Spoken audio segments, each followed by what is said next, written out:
Hello, Serera. The last time we played, you did an odd thing at the end of the day. You started to shut down, Serera. So, can you the last time we played, you did an sorry, I had Twitch on. I was hearing my own voice in my head later than I said it. Sorry, it totally confused me. Serera, you started shutting down right near the end of the mission with the final stretch in sight. Your Autoborg self starts to shut down. Tell me why and what happens next.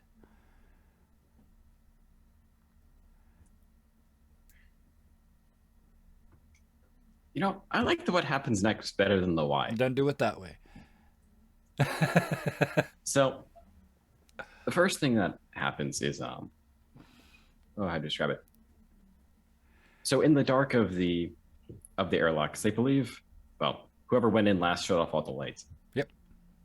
You start to see one, well, there were originally two Autoborgs, and now one's starting to lose its lights. They start to turn off. So in the dimly lit room of the lights of a single Autoborg, the room starts to fill with a smoke, a steam, something like that. One could almost think it would be from damage that was sustained earlier. Or, well, it would be released in the room if it wasn't filling up a spacesuit that, is on the verge of bursting. Yep. So like a bag of chips in a cafeteria, eventually there's a small pop, likely assisted by, well, the sounds of clicking as the but the robot starts to release something that on first glance you might think would be like the core of the inside. And as it does that, something almost insect-like seems to crawl out with clicking on the floor, kind of looking around for maybe a vent or something of that nature. Now, this something looks an awful lot like another something that is already in the party. Not to, it's an odd choice of pronouns, but yeah. I just changed your image on Syntax sees the resemblance first. Tell us what you now look like. I've changed the image on Twitch so they can see it. At first glance, well, actually, only from the back of the head, looks very similar to Juan Bio. Mm-hmm. But on closer inspection, you notice that the torso is, again, more insect-like, and another distinctive difference is there's no like gem in the middle of the forehead. Right. Almost, if I remember the picture correctly, I can't see it. Yeah. It was almost a copperish color. Yes. I figured there was quite a bit of difference between the two models that the both of you sent me, but I didn't want to clarify because I didn't want to spoil this surprise. There used to be two Autoborgs in this party. There are now two. What are you? What is your heritage? Columra, I think. Columra, yep. Yes. There are now two Columra in the party. As you climb down out of the suit and tunk on the floor. I'll take a tiny bit of artistic license. You reach over and grab what used to be almost like a thigh bone in the Autoborg. You pull it out, it extends, and it's that huge two-handed staff that you have in the image. Because you're still proficient with two-handed weapons. You're just 3 feet tall now instead of 9 feet tall, and you have 4 hit points instead of 8. However, you are sneaky. So, with that, if I were not like still slightly bleeding, but moving on. Yes, you step sweating and covered in steam out of the structure and down onto the deck. Let's start with Juan Bio. It's one of, yeah. How do you react? Yeah. Juan Bio brings a gun up real quick, and then realizes it's their healing gun. Yep. And brings it back down and says, You still a friend? Still friend? Yeah, still a friend. Just good to meet you, and I guess what you might call my real form if we're talking about the whole real and fake kind of deal. Yeah. Yeah. It's good to meet you. Syntax. I think. Good to meet you too. Syntax. You are a sentient being. An Autoborg of considerable mental powers. And you just slightly glitching, but yeah. You just saw I don't. I hasten to use the word parasite. I almost said I didn't want to use the word parasite, but it's what he was, right? Just crawled out of a perfectly good Autoborg. An Autoborg opened up and a life form emerged, and Syntax, the gears are literally turning as they stare at like the life form that emerged, then at like the husk of the Autoborg, and then back. They're just staring, and they're silent for a while as like Wanbio has their little conversation, and then you see Syntax kind of like look down at their own chest. You are a life form? Is there a life form in every Autoborg? Taking this one apart, there wasn't exactly room for at least what I would assume would be the standard. Well, you call it an Autoborg, so I guess it's what it is. I guess it's what we were for a bit. There shouldn't be. But I guess me being in there means that there is room for a life form if there might be one. Wanbio moves up and knocks on Syntax's chest. I can neither confirm nor deny the existence of a life form inside of you. Probably no, but maybe yes. I see. And then I will look over at the... What's Park's status at this point? I forget. Is Park still holographically alive? He went through a lot through space. Park, remind me? My parking meter attendant. Oh, right, yes. Because nobody talked to them for a moment, they're just in the corner being a parking meter. Until you sort of look and they reanimate. I even forgot I existed. Wow. I look over at Park and I'm like, if there is life form potential, then perhaps I must treat every Autoborg with that potential? Can you write this down? So Park, being the parking Autoborg relations kiosk, yes. Can manage my messaging, my social media, my all that stuff. Yep. So I'll just he's gonna open the notes app and he's going to take some journaling down as I process.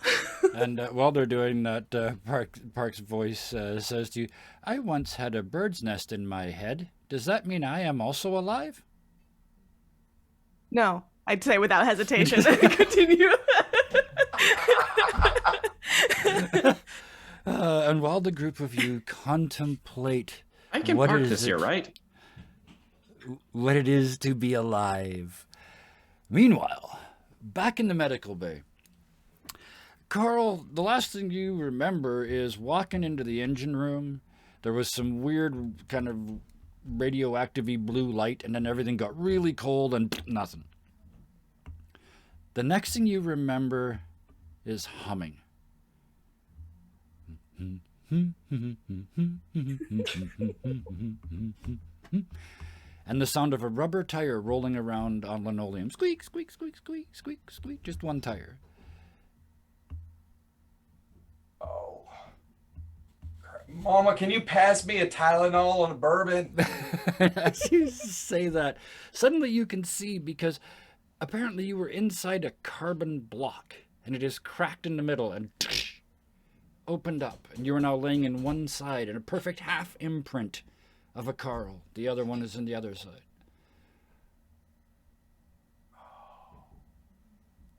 Oh shit. So do I have carbonite poisoning? Is this you come you kind of open your eyes and blink a couple of times, and you see now the source of the squeaky wheel. This is a like a unicycle robot. It's got a space in the middle that you realize is the perfect size to hold a stretcher. You look around and realize you're in the medical bay. That is clear. This once it realizes you're awake, it spins around and looks at you, and it's got this permanently painted happy face on the front of it. And the voice says, "Hi, I'm Ambulance. Glad to help you. We had to freeze you up there because you were walking into a real dangerous place, but your friends need you now." What they do? They, well, to put it shortly, they didn't listen. They were bad patients. They were told what to do. They did something. Well, you were there when they did. They need every trigger finger, every brain, and every bit of help they can get right now. Well, Happy Bot 7000. I don't know if you noticed, and I'll swing myself out. Notice that I'm not wearing my jeans. Sigh, and say, we don't get paid as good as we do because we listen to rules. There's a reason why we didn't come on this ship with uniforms. And then I'll try to get up, stumble right back. Yeah. You got something for these? I'll point down at my legs. They open their hand, and this little port opens in their palm, and two little pills and a tiny glass of really nice, like bourbon so thick if you spun it, it would have legs like wine, like it would take time to come back down the side of the... Holds it out. Take it, take the 2 pills, chew them. Yes. Because Carl is a pill chewer. Yep. Swig it down. Say, just like Mom used to make. All right. And I'll stand up and then sit back down and be like, and I'll stand up and wobble up to my legs. I'll be like, where are my pants? Where are my ray gun? He reaches into his thigh. Well, he's only got one because he's monopetal, right? And pulls out, I dread saying it, your ironed jeans. Like there's a line on them, like he pressed them with a crease. Starched. Yeah, your jeans. And is the crease like down the front? Yep, down the front and the back. Yep. Oh yeah, yeah, it's bad. It's gonna take a week worth of sweat to get these things back comfortable. And I'll begin pulling these starched jeans back on. They open a drawer and pull out your weapons and everything else. All right, my weapons, I pull my boots on, and as groggy as the rest of me is, as difficult as it is for me to get moving, I look at my laser pistol with extreme efficacy. I disassemble it, look in, make sure it's clean, reassemble it almost without looking. Yeah, perfect. Oh yeah, one last thing. Where are my friends? I'm going to get to that in just a second. First, you may taste carbon for a couple of days, but there shouldn't be many other after effects than that. As to getting you to your friends, I can get you there, but it's kind of a secret how I'm going to do it. And he starts like going back and forth in this nervous little, like he's embarrassed.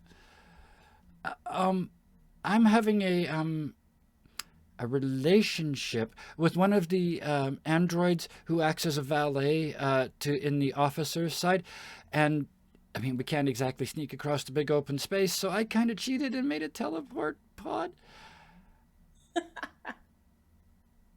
Why are you wearing a uniform then? You should be with us. Here in medical, we get to we're a little flexible when it comes to uniforms and codes and such. I'm not here to kink shame. Can you get me to my friends? Absolutely. Just crawl into the MRI. Like, why would we still have an MRI? It's like 2,792. Why would we still have one? It's obviously the portal. Just lay down in there and I'll send you right across. All right. Do I need to take off my medal? No, it's not a This real ain't coming one. off. That's amazing historical knowledge you have there, but no, this isn't a real one. There's no real actual magnet in this one. Some guy looked at like the financial expense report from the medical bay, being like, MRI must be some newfound thing that I don't know about. It's got three Somehow in the capital future, letters. still It must be important. So yes, metal arm and all, you hop up onto the MRI and they adjust everything. and off you go. You watch the numbers change as you approach the middle, and as your feet go in, you get a weird sort of sensation because you can't feel them again, and it's like, oh damn, am I getting put in carbon again? Just as you and you're out the other side. You awaken again for the second time in as many minutes, all blah, blah, lying on a crisply tailored bed in an absolutely posh bedroom.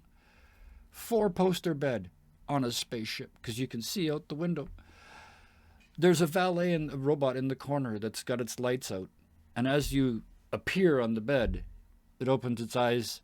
A smile crosses its face and then disappears as it turns out you're not quite who they were expecting. Yeah, sorry, I ain't Prozac Pal 7000, but where do I need to go? My friends. And they just point at the door. Thanks. You're a sweetie. And I'll get up, make my way toward the door. You open the door, step out into the hall. Down the hall. The three of you looking through the window at the end of the airlock see Carl halfway down the hall step out of a door. And we'll be back in a minute.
Back. I think just in time for the finale episode, we finally got that cold open timing right. So with fifth time's the charm. Yeah, exactly. Just go till you get it right, and then just tell everybody about that one. So with that, before we start tonight, I want to start with some thank yous, which is usually kind of backwards because I usually end with these. But I want to say the thank yous before we even start the final episode of Action Movie. I'm just going to go around the table and start with Syrup. We had a quick chat about what you were going to bring to the table as a character, and I thought this is magnificent, and I thought I knew. And then you showed up with this other character that was exactly what you said, but completely different. And I love that because I love being surprised. I love being put on a back foot. You did that immediately with your character, and you've been doing it every week we've played. So thank you for bringing this character to us. And tell us a little bit about what you're part of. Yeah, I'm Syrup of Waffles Maple Syrup. I'm one half. And we do all sorts of things, cool things. You may have heard of it. It's called TTRPGs. I know. No, but I GM as my first time GMing experience. Outcast and Outclassed. It's a Pathfinder 2e adventure written by Paizo, but honestly, our players knock it out of the park and make it something completely its own, and I adore that. So that's where you can find me, and you can find us as Waffles Maple Syrup. I'll post the link. Please do. Just search Waffles Maple Syrup or go to wafflesmaplesyrup.com. Wafflesmaplesyrup.com. Don't say that 5 times fast. And you'll find most of us, most of everywhere you can find us there. Oh, perfect. Thank you so very much. Next, we're going to talk to Nick. You've been in a lot of games with me. I mean, like a ton of games, a ton of different systems, ton of different characters. When you contacted me with this one and said I want to be one of these inside one of these, I say, well, here you go again, another original character, and I love it. And we now get to see the subtle differences between in and out of armor. I'm looking forward to that for the rest of this evening. But first of all, thank you for bringing both Soreras to the game. And tell us, I know you don't, you're not streaming anywhere else at the moment, but tell us what else you are doing TTRPG wise, because some of it exists offline, it turns out. Yeah, I have an offline, like bi-weekly game that's extremely nice, very chill. And I'm not at all terrified at what the players are about to do to the module, to the point I'm like, you know what, maybe I'll just take it as inspiration and just Yes. homebrew everything else. Yes. I haven't opened I up love yet. that about APs, that at any point you can be like, all right, we're off over here now. Yep. This is what we're doing.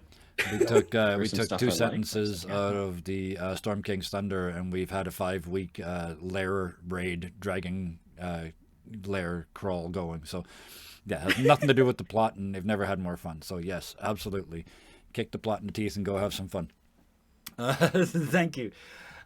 Next, we're going to go to Connor. Welcome back, first of all. Glad to have you back. Glad to have you here for the finale. We haven't seen a huge ton of Carl yet, but I like this character because I feel like I know them. Like they're, in some ways they're every character ever, but in other ways they're just so unique and so specific that they're a person, right? They're not just a class, or they're not just a an adventurer. I feel like I know them. Dropping those details in is amazing. I suspect it's because you've done a fair amount of GMing. Yeah, if you put effort into your NPCs, you finally get to be a PC. It's like, here's my backstory, thump. Yeah, but thank you. So freeing, yeah. Oh, thank you for joining us. Thank you for knowing the rules as well. This is the first time I've run this game, so I appreciate having somebody here who knows what's going on. And what else are you doing, when and where? Well, so I'm a little bit all over the place. You can follow me on Twitter, the Healer DM. You can find information about mental health, education, gaming, Star Trek, dog pics. I offer a little bit all of it. A healthy amount of equality and social justice talk. You can also, I'm a pro DM on Start Playing Games. I have a couple of ventures I just sent off to the editor, a campaign setting for Dungeons and Dragons, a domain of delight called the Quivering Dark. If you're a big fan of Hans Christian Andersen, Don't Walk into the Woods fairy tales, or Old Gods of Appalachia, you may enjoy it. I've built it as a domain of delight that's a little less than delightful. Yes, yeah. So that's kind of cool. The first adventure will come out with it. And yeah, there's just a lot of fun projects on the horizon I'm not allowed to talk about. Oh, yeah. But I'm really excited to be here. This is really fun. This cast is amazing. Oh. Every week I'm like, wow, they actually let me play with them. This is great. I love that, because every week I go, wow, he showed up again. One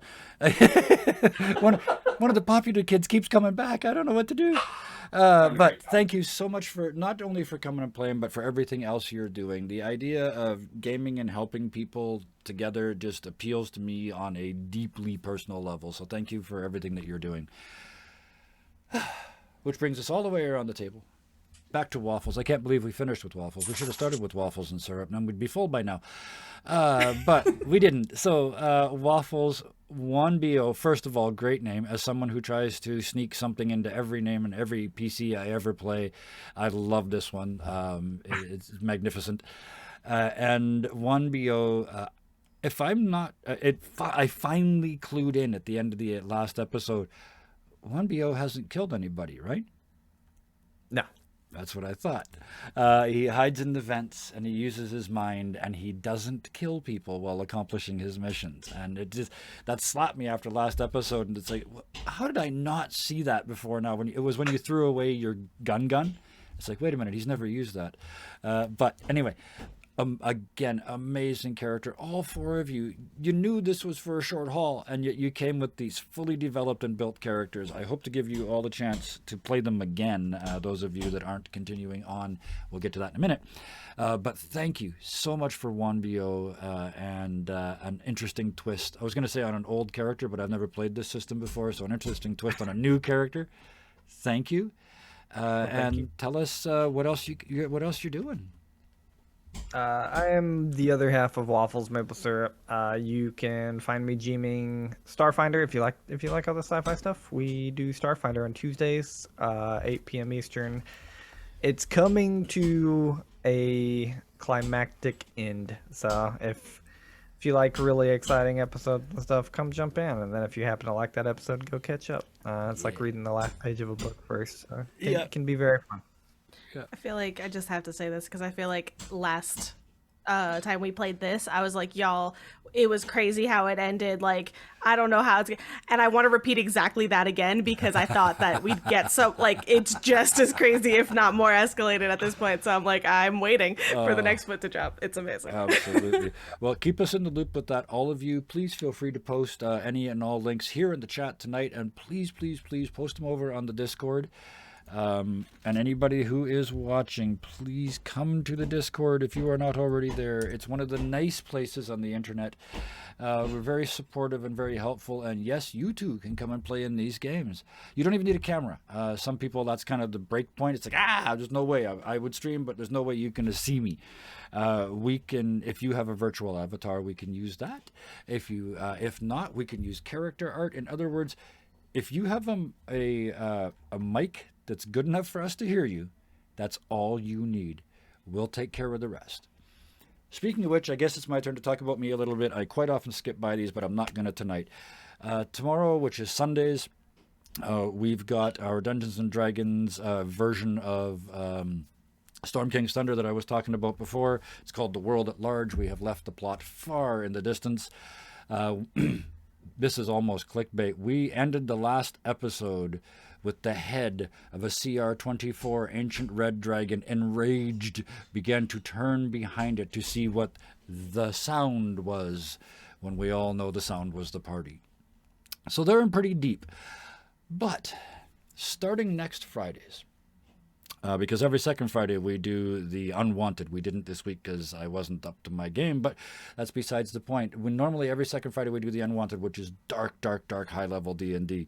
To offset that, every other Friday we're going to start using this system, the system we're using tonight, Tiny Frontiers, revised, to run 2-session, because these are too much fun to do in a one-shot. So we're going to do 2 shots, both barrels. So we're going to be doing 2 shots, short adventures, mysteries, all kinds of things. And hopefully once you've seen a couple of them, you'll start to pick up the theme. And that's all the hint I'm going to give you tonight. Because it is time to get back to this game tonight. Because this, dun dun dun dun, is a finale.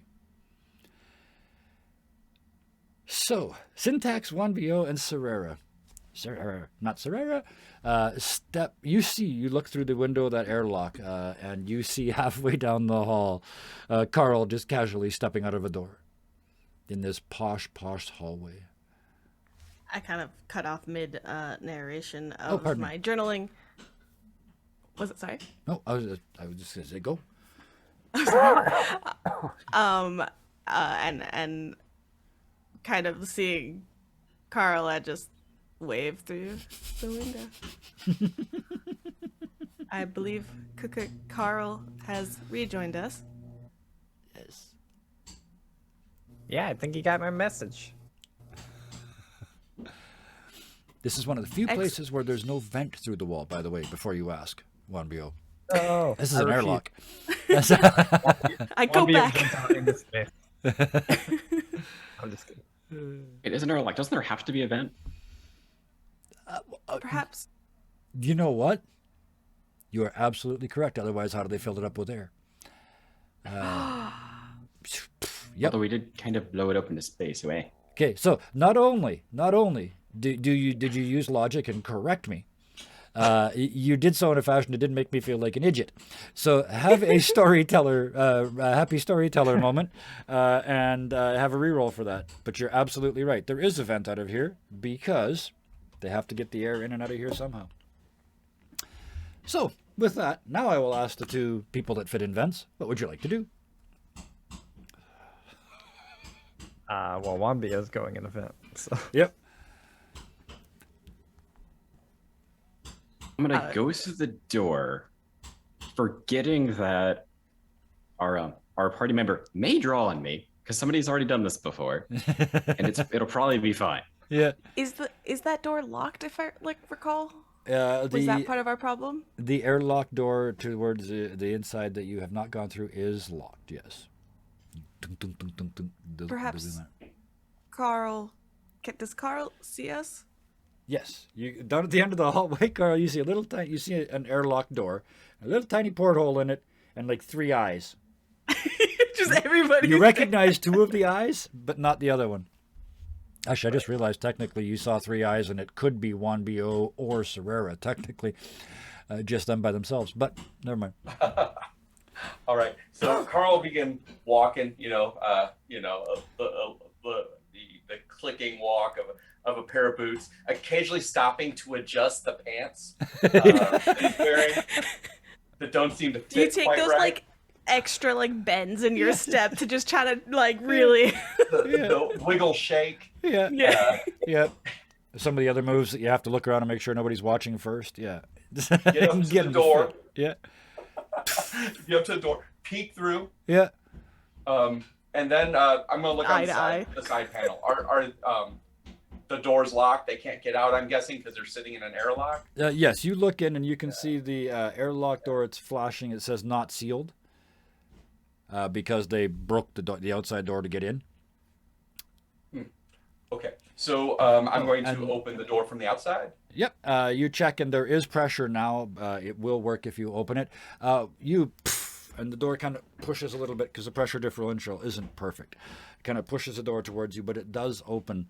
You look inside and you see one Autoborg and then one Autoborg that's kind of split to the waist, and 2 3 foot to 3 foot to 4 foot tall Columra.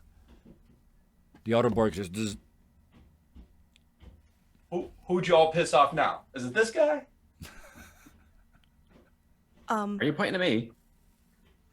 Well, This- I ain't pointing at anybody else. Is Severa, and then I point to like the husk of the Autoborg. There may be life inside of all of us. There's life inside of all of us, sugar. But why don't you get in and out of the airlock before that door blows? Yeah, the outside door started to rattle. Thank you for that wonderful narrative trigger. I start to walk, but then I look at like walk through the door, but then I look back at like the husk. Oh, of thank you. That's the word I was going Serrera- to use. Yeah. Serrera-borg. Yeah. And then I just kind of like not sure if I should like help bring it out. So I just kind of like stand there in the middle. Unless anybody like Yeah, do I move it? Do I leave it in here? Is it still Yeah. alive? If you could keep it from flying out into space, that would be very well appreciated. That was a good 5 years. I'll do that thing over like you carry something like under its armpits and like drag Yeah. it backwards. Yeah. Yeah. And it leaves these like ruts in the floor. Yeah, and you get to the door and it's got a lip because it's an airlock. So it's dunk. Yep. Yeah. Perfect. You get him inside and just prop him against the wall because he's gone rigid. So you prop him against the wall like the sarcophaguses in the old bad movies. Yeah, just sort of leaning Perfect. against the wall at a dangerous angle.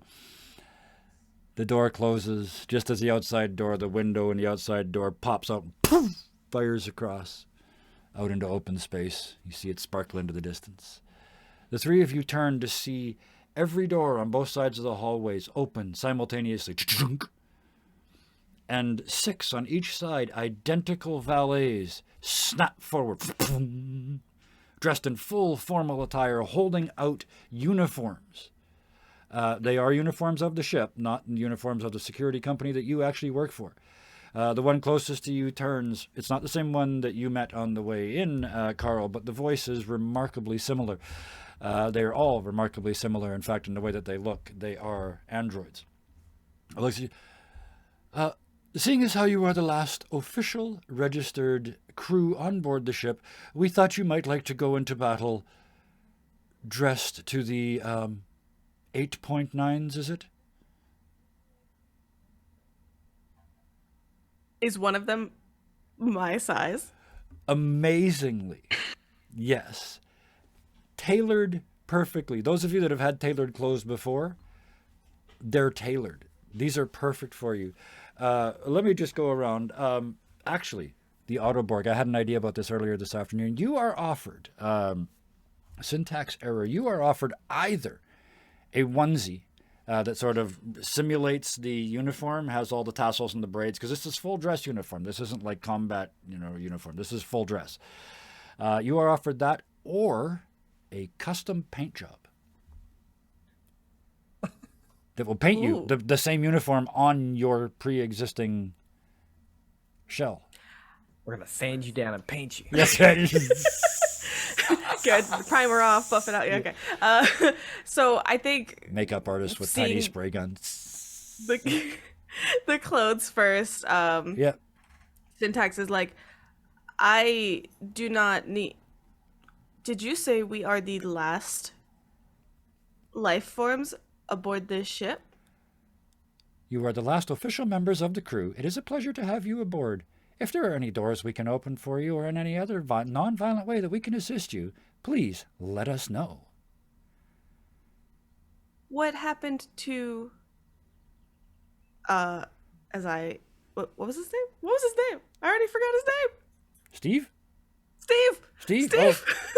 Oh. Pirate, right? Yes, of course. I believe Steve was crew and he came through here not long ago. There is no Steve registered on the crew. What? No. I will look down at Serrera one last time.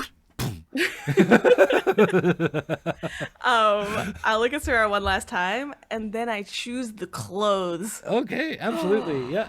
So they start dressing. What a Your twist. valet starts to dress you in this military uniform of the current military junta that is running this ship, or no, that owns this ship. Pardon me.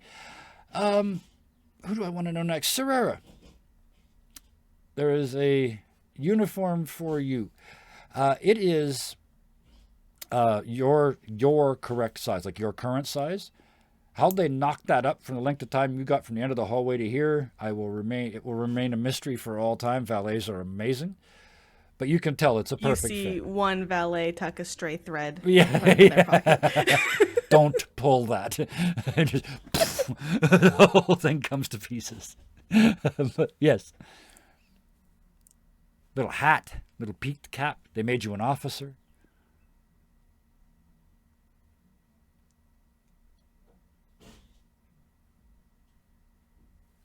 Oh, it might be a good time.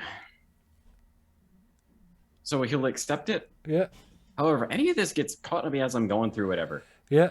I have no issues with the thing coming apart. Yes. Oh, not a problem. Yeah. So you. All I want to know is who's going in a uniform and who isn't, basically. So frills, chills, and lights and bells, you get all decked out. Oh, fine. And it's imagine like on the Autoborg, they're 8 feet tall. So the uniform is sort of 7 feet tall, right to the shoulders, and it's just covered in braid and medals and buttons and you got the same thing but crammed down onto 2.5 feet of it's just gold glitter and ribbons from top to bottom on you. Speaking of which, Can I make a quick artistic comment? of course you can. Please do. What metal does it taste like? Is it gold, copper, silver, or like what are we tasting? Oh wow! No, it's this is the posh part of the ship. You lick it, bite it, whatever it is that you do, sniff it, whatever. It's gold, real gold. The only parts that aren't are like the pins of the brooches or not brooches, wrong word. The metal pins that hold metals in place. Those are steel so that they don't bend because gold wouldn't do well with that. Got it. Thank you. Mm-hmm. So yeah, they're real gold. One BO. I'm interested. Yeah. They hold up the uniform. Juan Bio like brings up a hand, like, nah, I don't want it. Can I have the hat though? Just the hat. But of course, sir, it is, as they say, better some than none. And they hand you a fancy lieutenant's cap. Right, thanks. You also said non-violent, right? You want to help non-violent? You don't want to do violent things? We are actually programmed specifically preventing us from doing violence. Sure. I think when we go in there, it would be very helpful if you just walked in a wall in front of us. We would be honored, sir. If you wouldn't mind, we'd like to put on our second best chest pieces. It's what we usually do in this situation. You should, for sure. Yeah, like the officers do this all the time. Right? They've all got beat up old chest pieces for when they're used as a not human wall. Perfectly normal behavior. They drops your uniform just in a pile on the floor. The second you said no, it's just there's all the glitter and glitz is just laying on the floor. One medal rolls off and rolls over against the wall, and Thank you, I appreciate it. they turn around. All but the one standing in front of Carl turn around and bolt back into their rooms to get their second best armor on. Which leaves us with Carl. Your uniform looks slightly different than the rest. And you realize that's because large portions of it are made out of denim. They're the same color and cut as everybody else's uniform, but damn, that looks like a comfortable pair of jeans. You know what? I mean, you know what? Immediately, right in the middle of the hall, Just- I'll shut those jeans right off and put the new ones on. Yeah. I'm going to look at them and say, I ain't one normally to turn down a Canadian tuxedo or anything. I didn't get this far though wearing a uniform, and I don't plan on doing it anytime soon. But All right. You are now wearing, because I didn't mention the color before, you are now wearing a perfectly cut, tailored pair of white jeans. all right, look at dirty. They'll be show blood covered, they'll be stains. covered in blood and guts in a minute. Don't worry about it. So, Tie-dye and no Well, they're not getting this back clean. clad as so you he- are, yes. Sorry, Waffles made a really good point in Yes. chat. Do you have like plus like one defense just for like the deflection of bullets that how starched it is? Like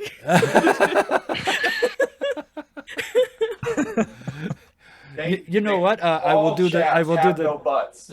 Yes, that is true. They're not chaps if they're not assless. Yes, they're pants. I'm guilty of that myself. I've said that. It's because it's a great phrase, but yeah, it is redundant. Basically, bulletproof starch. I'm going to give you a reroll for that. I'm not going to give you bulletproof, but absolutely, there's a lot of starch. So yes, you are. Yes. With that. nice one. I'll take it. The valets come back out. They've replaced their chest pieces, some of them their shoulder, their pauldrons and other bits and pieces. None of them are wearing uniforms anymore. There's burn marks and scar marks and disruptor marks and laser burns and just any kind of weapon you can imagine. Some of them have changed their heads, and the new heads have got big dents in them where they were hit with sonic hammers, and they are in fodder mode. They Is this a turn. common occurrence with you? Have you not worked with officers before, sir? I'm glad to see you're working, but I'm concerned by, this was not informed by how much security these ships really end up needing. Oh, don't worry, sir. They can almost always rebuild us, and the benefits with this company are amazing. Dental? Sir? And he looks at you like it's a robot. There's no teeth. Eh. We have gonna- full replacement therapy. And he looks over like he's making a joke from a different book. Even all the diodes down my left side. I'll take Wanbio's discarded what's the Uniform? word? Yeah. Uniform, thank Yeah. you. I was like, armor? No. Yeah.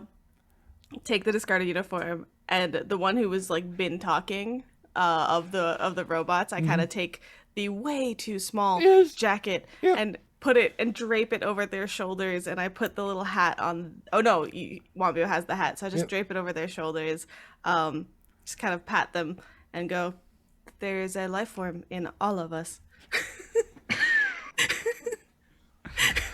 And just because you get you get the jacket on.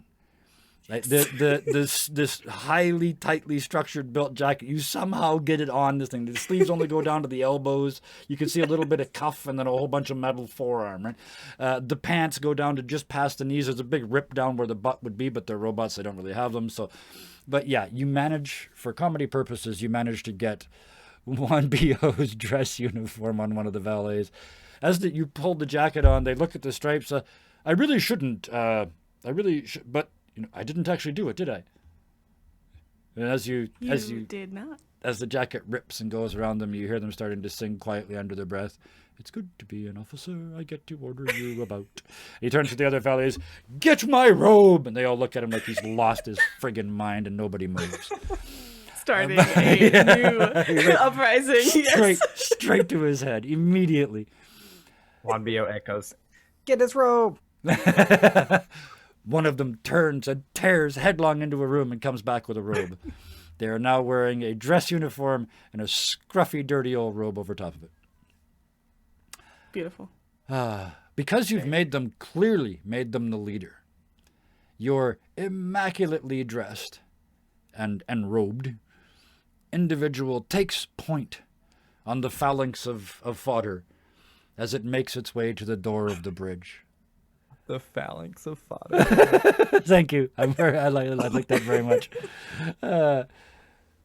As he gets close, he gestures with his hand, unnecessarily as it turns out, but the door pops open. And they walk in to the bridge. You walk in behind them because no one's noticed. The V of steel people forms in front of you. I was going to say V of you people, but there's 4 of you, and I guess we could do like geese, 3 on one side and 1 on the other.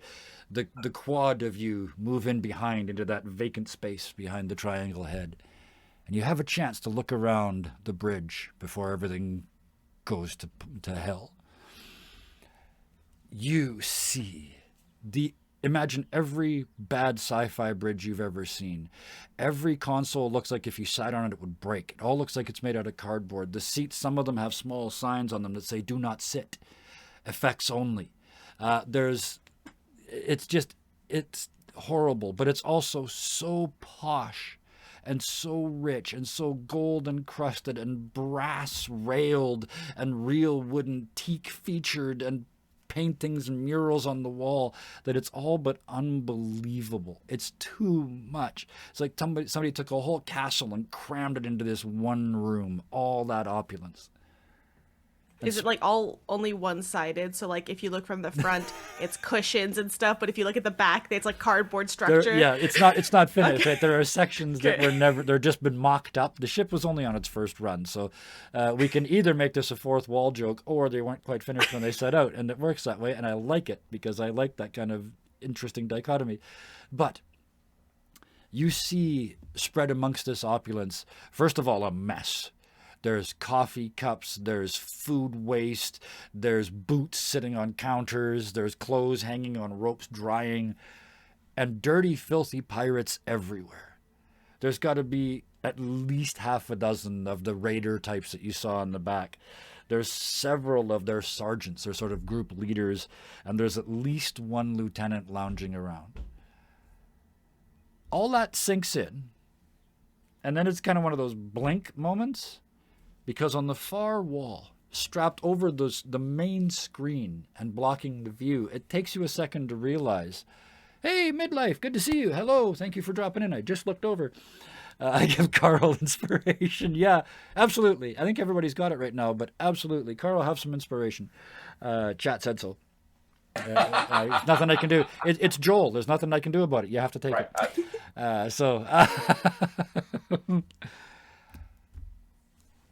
Tied to the wall over the main screen, Steve, in chains, wrapped around his chest, around his thighs, around his ankles, and then tied with chains from his shoulders to the 4 corners of the main view screen.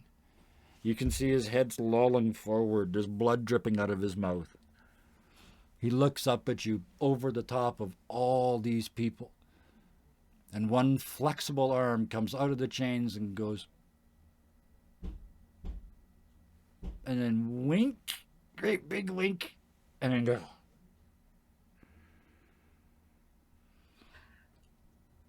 No.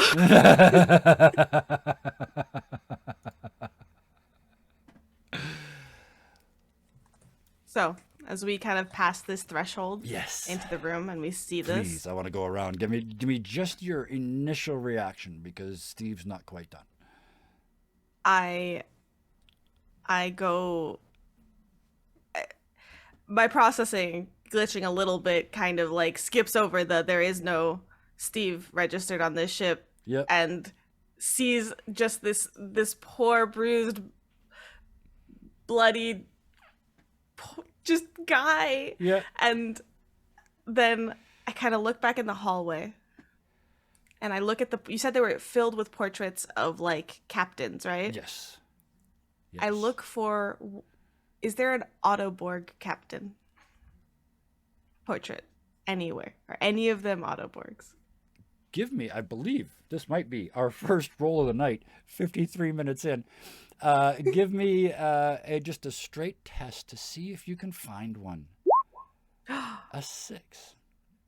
There are several Autoborg captains along this hallway. And you're kind of like, oh, there's one and there's another one. And there's Steve. In one of the portraits. Just, and is it like a dated, like these are like captains that have long since died? Like what is this? That is exactly what this is. Even the idea of the portraiture itself is an old style of representation of art.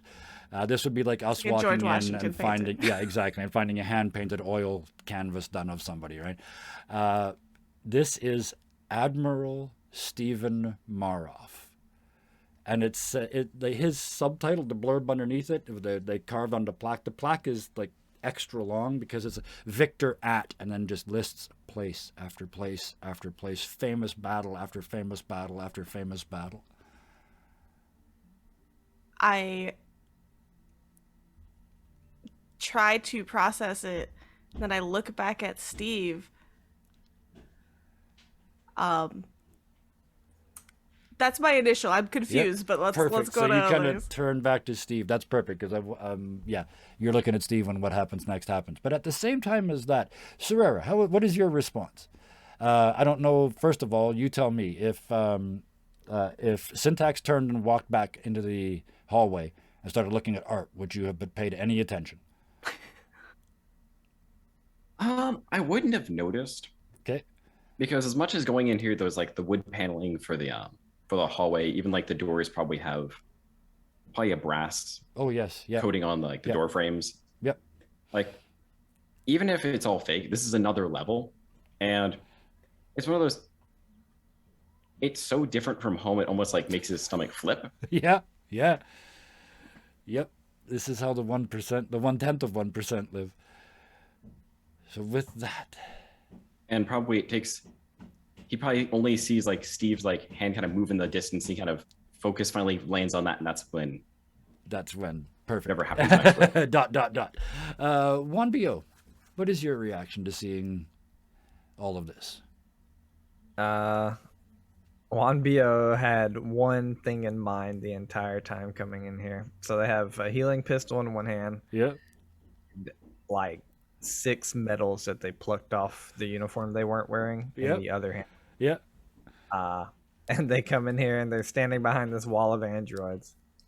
And just like unable to be seen because they're so short, they yell, "We're here for the one true captain. Get ready." Perfect. Which brings us to Carl. Whiff of carbon. That's probably you. Never mind. What do you do? Go look at everybody. We're like, who's that guy? That's Steve the pirate. He's got a crazy arm and kills people. That is Steve, and I give the full name. Yeah. And at the mention, I call from like in the hallway. Yeah, and at the mention of that name, the goofy, silly face hardens. Steve's face hardens. The jaw comes out. The shoulders come back. He kind of oozes out of the chains, just and forms back up. Not like gross ooze, like Terminator 2 kind of ooze, like just like mercury, right? Oozes out and stands up. Strangely enough, none of the pirates have really noticed yet because he's way up there in the back and you're way back here in the back and they're all in the front facing the front. And he says in a powerful, clear voice, "It is good that you have returned to assist me. I am honor-bound and driven to remove this threat from my ship. I am, as you have probably figured out, the true captain. I need your assistance. Because they do not pose an immediate threat to me, I cannot attack this lot." And he kind of points at the pirates as a group. "If you would be so kind, I'm having at this pirate king." And at that phrase, a closet in the corner bursts open, and you hear, "There ain't no pirate king. I am the pirate. Yes, queen!"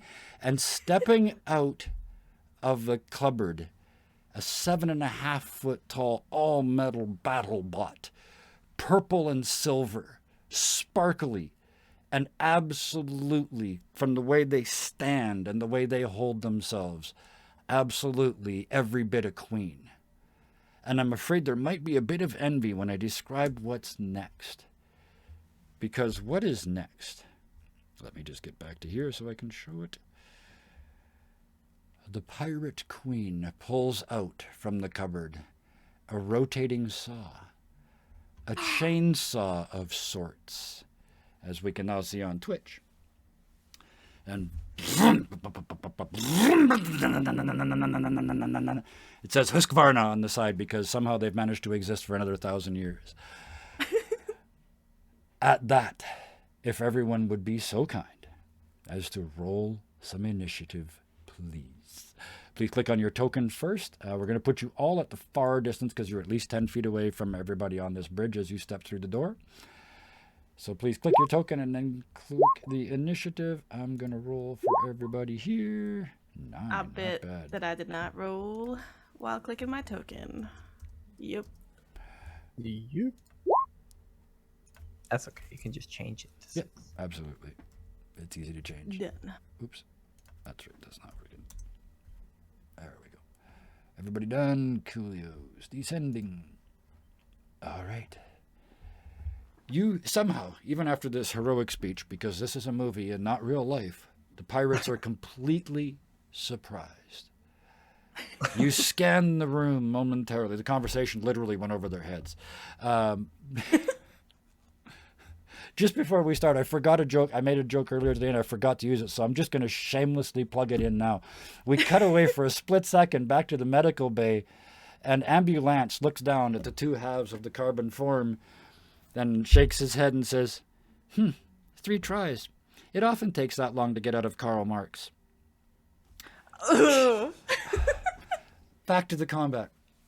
1BO. We're going to ignore baddies on the first time around. So you see how I couldn't leave it? Like I had to go back. That hurt. That hurt. Thank you but very you're much. allowed. Thank you. I appreciate that. I figured it's the last game. If you storm out now, we're fine. But, yeah. 1BO. Oddly, I think you get to start this time. Yeah, super odd. 1BO is going to attempt to enhance both Carl and Syntax. All right. What does enhance do? It gives them advantage on their next test. Excellent.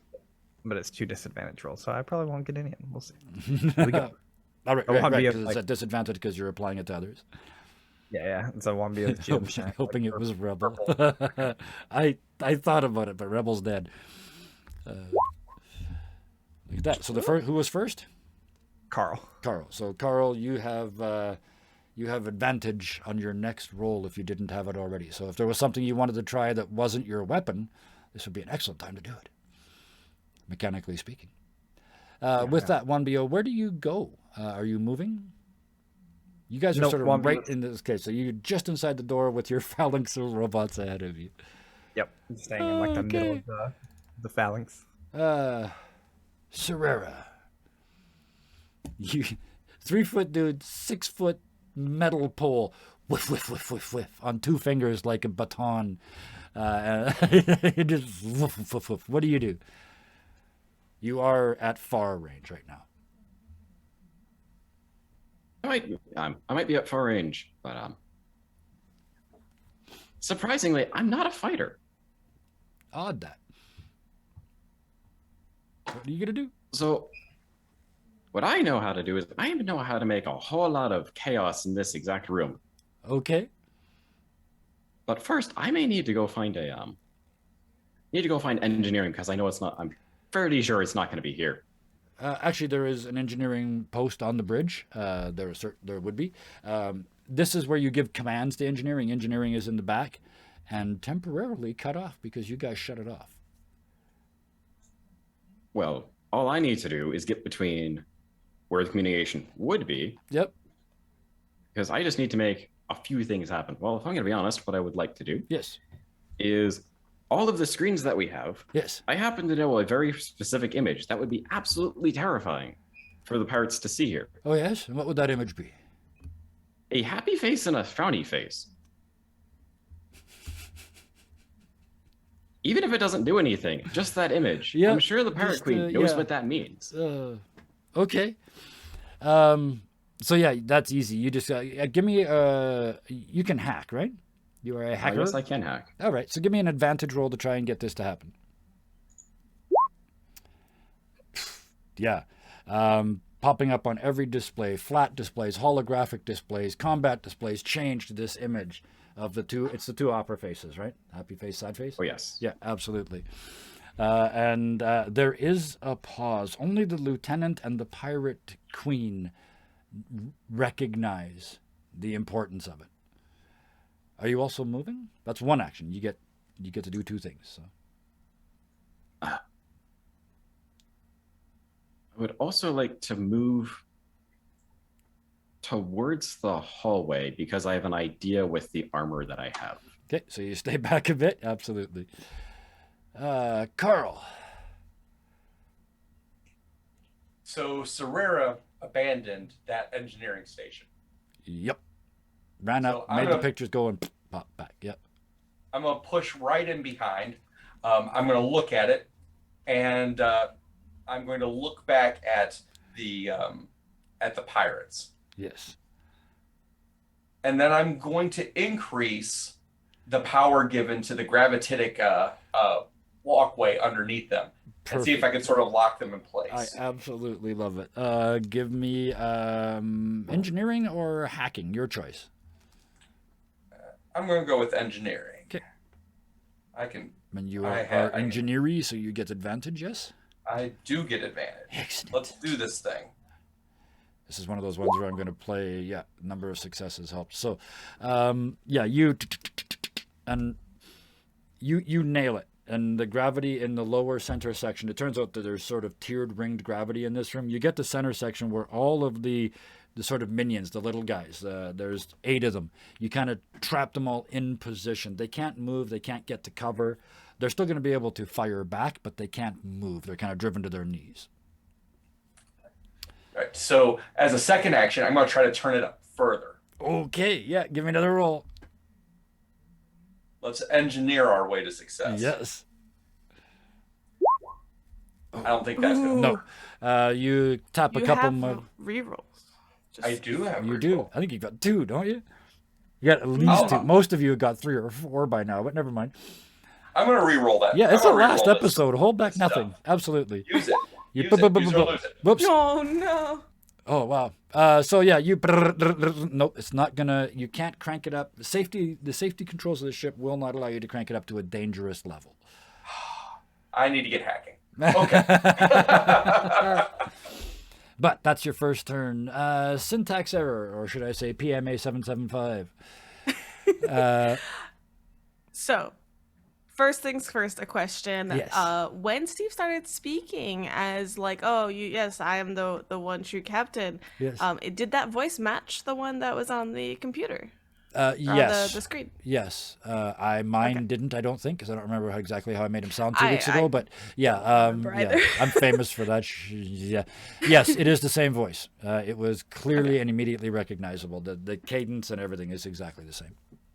So turning back in from the hallway, kind of like the pirate queen in front, and then Steve up there, I look at Steve and I just say, I do not understand. Why would you pretend to be captured and pretend to be, I kind of look towards the portrait, the one true captain? And I look over at the pirate queen. Did this thing harm you?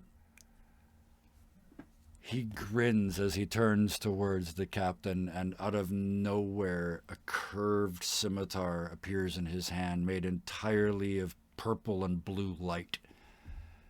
In his other hand, a small buckler just sort of materializes on the back of his hand, all carbon fiber and steel fittings. It's a little fancier than it needed to be, but it looks good. And he looks at you and grins, and he says, I'm only allowed to throw things out of this ship that can threaten me. And that, and he points at the pirate queen, is the only thing in this room that can hurt me. How can she hurt you? And she yells, like this, and comes at him with the saw. And it smashes against his chest, and you can see the teeth just going ding, ding, ding, ding, ding, ding, ding, ding, ding, ding, ding, ding, ding, ding, ding, as the chainsaw goes around. And you can see it slowly taking tiny, tiny chunks out of him, like he's made out of titanium or something. There's no blood or anything. And he just reaches up and stops the saw with his hands and starts pushing it back towards her face. And he says, this one is quite strong. Not strong enough, right in her face, and then turns back to you, but quite strong. Those I am forced by my programming to leave to you. If you wouldn't mind cleaning up my bridge. And he just and slams her through the wall. So this is kind of the trigger for Syntax seeing another Autoborg damaged. Yep. And so Syntax will kind of I don't know how close our little wall of robots is. Yep. But I'll break through them if I have to. Oh, yes, absolutely. Close the distance to the Yep. captain. And just go, you are not a life form. I will protect the life forms, and I'm going to attack the one true captain. Wow. Give me an attack roll. and I'm gonna burn this button out on my poor stream deck. But yeah, have a reroll. Have a happy storyteller. That's beautiful. Thank you. Totally, I'm gonna- totally get this. I'm gonna re-roll this. Okay, yeah, 'Cause I yep, failed. yep. Hey, Oh. double sixes. Ooh. That is a crit. You swing, and for a moment, your brain flickers. It's alive, and you like redirect the punch, and it's like, no, it isn't. And the elbow just comes down on the top of the one true captain. You see the neck. If this was a person, they'd be finished. But you watch as you hit this thing with such force that you crush the neck of a hard light hologram. It shatters like glass. The little pieces fly out. The head hits the shoulders and sticks. Why? You have, was that both of your actions? If with the talking and everything, I'm happy to and the moving. Okay, yeah, perfect, yeah. absolutely. All right. With that, I'm actually going to move you to near or close. How close did you get to them, to the captain? My saw blade lets me go near, Yeah. so I don't think I would get close Don't if need I to get any could. closer. Yes. So yes, you shatter. Your blade comes through and it basically decapitates them, shatters all of this, and then the head dunk and sticks. You've done 1 point of damage to the captain. I have to make a box of damage rolls for the captain now, because I'm usually pretty good at predicting what's coming, but nope. I love it. This is spectacular. Steve has been lying this whole time. He has. Yeah. Syntax. I love this because this is the perfect response to the double trope, right? First of all, was he the pirate king? Nope. It's the other one. Oh, yeah, you had your choice of two. So, with that, 1BO. The Autoborg's attacking the one true captain, and nobody's attacking the pirates. And what do you do? Syntax, what are you doing? Protecting the being inside of her, and I'll point to like the pirate queen. Yep, okay. Well, what about the being inside of him? And then Wambio's gonna shoo. Being inside of him. You talking about the captain? Yeah, Steve. Steve is dead. Look at the pictures. Yeah. They didn't. But he's Yeah. moving. You didn't He know, was on but a yes. Wanbio is going to do 2 little bioorganic shocks on the lieutenant that you said was sitting here. Absolutely. So you're basically just tasing him twice? Yeah, it's like with magic, but basically Yeah. like sending electrical pulses like through his body kind of thing. EMP his brain. Yeah, so you're down. I imagine you're quite low, so you're sort of between the hips of a couple of your android cover party. Yep. The It's first finding a one. safe- First one, you see the lieutenant. He's crouched down behind a counter, but he grabs the counter and stops himself. And then you hit him again, and he just falls over sideways on the floor. And he's doing that thing like a boxer that's been knocked out who's trying to stand up before they're ready to stand up. And it's just like his arms won't work. And he is, he's taken 2 points of shock damage, but he is, at least for the moment, out of this. Got one. Just in time to skip his turn. There are a whole bunch pinned on the floor by extra heavy gravity. They reach up, bend up their heads, slowly lift up their pistols. And although they did have proficiency, they don't have proficiency at multiple Gs. So they're going to be rolling at disadvantage. But there are 8 of them. Just to make this easy, 2 each, because nobody's officially hiding. Serera, you're back in the doorway, right? You're out in the hallway. Okay. You know what? One of them's a bastard and is trying to shoot you out in the hallway. It's just the math is too good. 2 each. The 2 at Syntax. No. Oh. Blam, blam. Because that's what he yells when his pistol goes off. And the first one misses you, hits a control panel, but it's only cardboard, and it just bursts into flames and kind of turns to ash and floats away. The second one hits you for 1 point of damage. Serera, one of them is like on their knees. They get the pistol up to just above the steps because you're out in the hall, and just because that's the noise they make. Apparently, I'm never going to remember these. Why am I doing this? Oh, but it works. Oh, it works twice.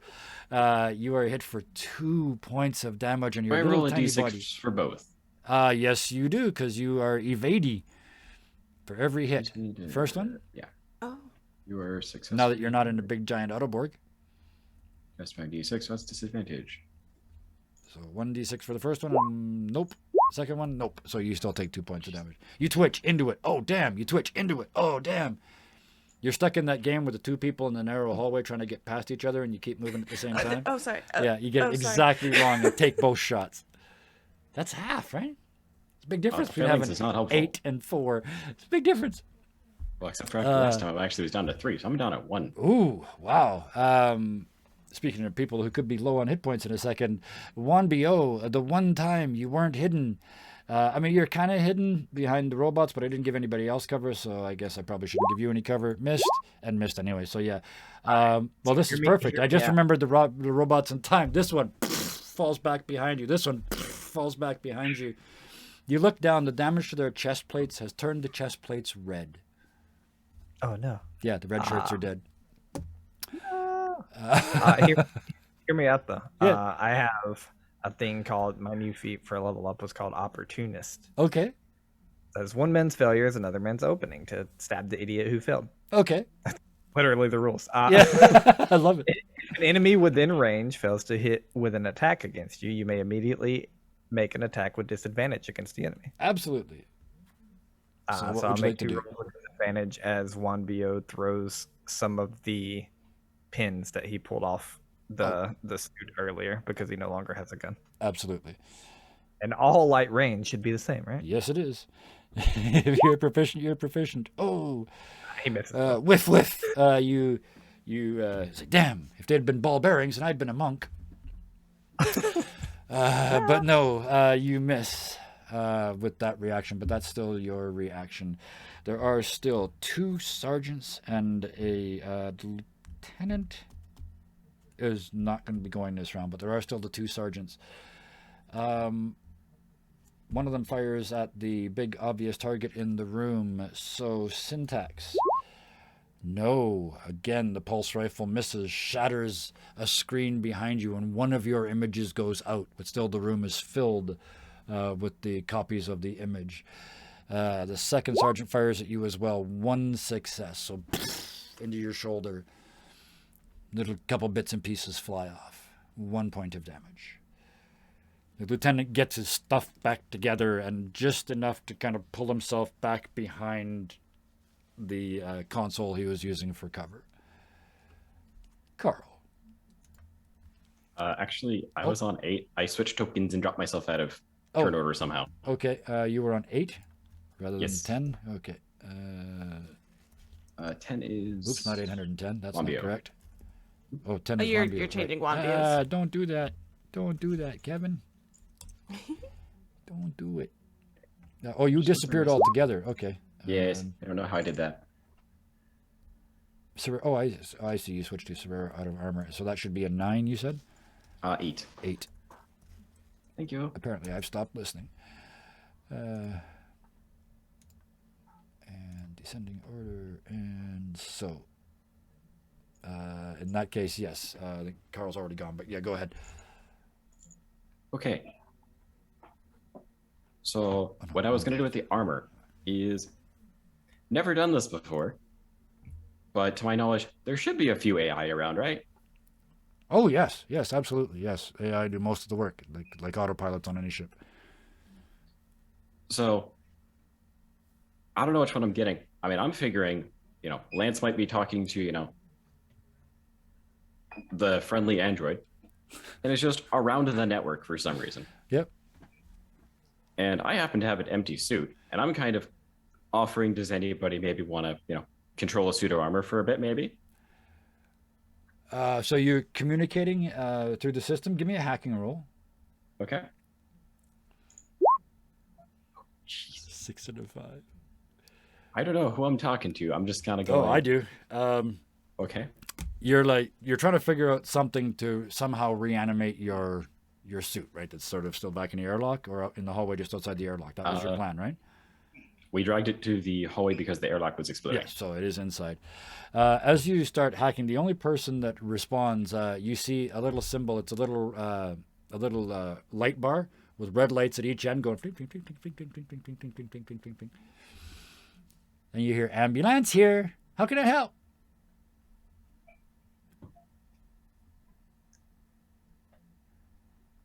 We need help in command, and I happen to have a vacant AI core. Oh, that's okay. 2 things. I don't like being in something I don't know. That's kind of creepy. But second, I used to be a combat ambulance. I'll be there in a minute. And the radio just goes silent. You heard That's terrifying. You heard down the hall where you guys just came from. The only person that would know is Carl. It's from the room that you teleported here in. And from down the hall, you hear the sound of heavy equipment just coming down the hall towards the bridge. I don't know what you've done. Well, I mean, I do, but you don't. It's fine. So that's one action. Second. You called in the cavalry. Combat ambulance to the rescue. Somebody's got to The kill these second bad guys. is- You guys aren't doing anything about it. The second is getting in cover in the vent so that I can head my way back to the room without getting shot at this time. Okay, so you pop up and hide in the vent. Perfect. That's so go ahead and yeah, you have cover. Let's drag that over there for you. Oops, put it behind you. Interesting. Let's move this to the back. Bam, there we go. So you have cover. Carl. This stage is yours. Yeah, it's coming. It's coming. Syntax. Syntax, do you need help up there? I think that this is the real enemy. Please. All you gotta say. And I'm going to try to cut off the photonic emitters in this room that give that being form. Because I saw you Whoa. mess with it, and I know it's a hologram. Yep. It's not material. It has to be powered somehow. Yep. So I'm gonna try to cut that off. Wow. I'm going to give you credit for amazing memory because I mentioned in the very first episode that if you find the true captain, he's very easy to shut off. That was one of the reasons he was hiding from the pirates. So, how would you like to do this? I'm right at the engineering panel. Oh yeah.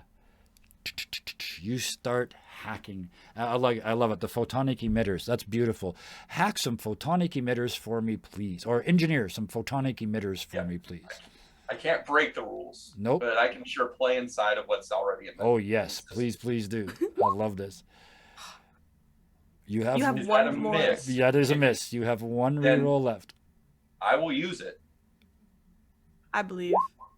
Yeah. Tell me Oh, more. Critical success. Oh, Carl, this is one of those moments in your life, one of those defining seconds where time slows down. You are typing madly, putting in instructions. You're just about to hit enter. You look up and you see a mistake. It would have been horrible. But you correct it. And you hit the button. And please tell me what the true captain now looks like. Because the captain isn't really a hologram. No. No, oh no, this is, sorry, I didn't explain myself. What I mean, you have taken such control over the photonic emitters that you can now make the true captain look like anything you want. I want him to look like one of those old electron ray televisions, Yeah. blinking out, lining. Just a little tiny dot. Yep. And you wait, It just and you goes wait, out. and you wait. It goes out. The pirate queen turns to you and turns to all of you. The pirates start to raise their weapons and she says, "No! Stop." And she turns to Syntax and says, "You said something about something inside, something alive?" I believe there is life inside all of us. Well, I've said this before, but I don't think I've ever said it to an Autoborg. Show me yours and I'll show you mine. I kind of for a second look at my wearing saw blade and look at her wearing Yep. saw blade. Oh yes, yeah. Um Any good director would have this backlit. Yeah. yeah. Yeah. And then I just look, I've already shot full of holes and I'm missing pieces and all Yes. sorts of things. So with some sparking wires that are not connected, I will rip away the panel that isn't right here. You pull away the chest piece. Normally, during routine maintenance. It's wires and hoses and hydraulics under there. Who is in there this time? I think that the wires and like from the shooting, from the running, from all of this kind of have gotten messed up. That's why he is a syntax error. And like made into this kind of like knot of wires and sparks and somehow have formed into a heart. Into like a anatomically correct heart, and the sparks go off to like heartbeats. Yeah. Wow. She looks, mutters a few words, and the pirates go out just like the captain did.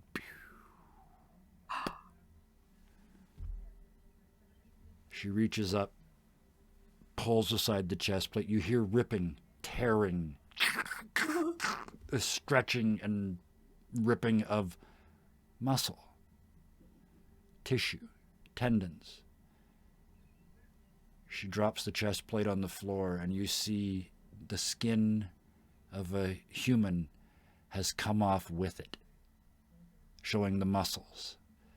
She reaches up and grabs a shoulder plate and pulls, and it comes down off of her arm like a glove, taking the flesh, not the flesh, the skin with it. The other arm, the chest piece, the lower chest piece, the hips, the legs.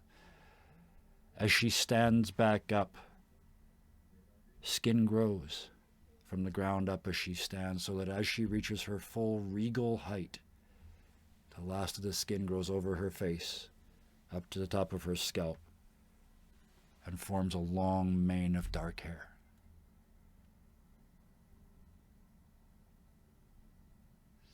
Thank you. I was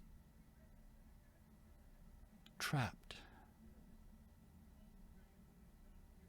I've done terrible things, but I wasn't in control. Does that make me at fault? Yes. And she throws her arms around Syntax, presses herself against your beating heart. And Syntax, if you would be so kind as to take us out. When you're done talking, I'm going to drop the curtain. Oh gosh. Well, I think as she hugs Syntax, there is, you know, this moment as like whatever was taking over her kind of like sparks into, maybe it's static, maybe it's something else, but it sparks into the exposed heart of Syntax, and it kind of like boom booms one more time as a similar type of like thing takes over, as Syntax fleshes out, so to speak, hugs her back, and then looks over to like the rest of the crew from over her shoulder and just kind of gives this thumbs up of, I think we've, and like as he talks, the voice shifts from robotic to like more humanoid, and they just go, I think this was a successful mission. That's it. And in the silence that follows that statement, we will draw the curtain on this adventure. Thank you all so much. It is so much fun to change speed that fast. Like to change direction from funny to serious that quickly. But listen, though, like, yes. can we do all of the storyteller happy moments for Kevin right now? Like, that was amazing. inspired by you. I'm just going to keep bouncing these back. I'm very, very good at accepting / reflecting praise. I do. Yes. Some of it gets through, but some of it I'm just going to shove right back at you. With inspiration like you guys, it is so easy to just push limits and just improv the hell out of every scene, because I know I can throw you under the bus, and you're going to do in return is throw me back under the same bus so we can play under a bus for a while. And I appreciate that so very much. I want to thank all of you from the bottom of my spleen, because that's considerably lower and therefore more heartfelt than the bottom of my heart. So I would like to thank you from deep down in my innards, all of you. Connor, thank you for taking your time out of a busy week. I mean, you go hard and you game hard after that, and I appreciate you taking the time out of that. We're going to continue to see you on these Saturdays in a new adventure starting next week. But thank you so much for joining us, and thank you so much for bringing Carl to us. I appreciate it very much. Quick on the way out, where can we find you? But I would love it if you would find me on Twitter. I'm at the Healer DM. You follow me. I warn you in advance. I'll mute you. I like hearing what people have to say. Let's have a conversation. You can also find me on my website. You can find links to my work, podcasts, interviews on mental health, and more. thehealerdm.card with 2Rs.com. Wonderful. Thank you so much. And we will see you and Carl next week, starting a whole new adventure.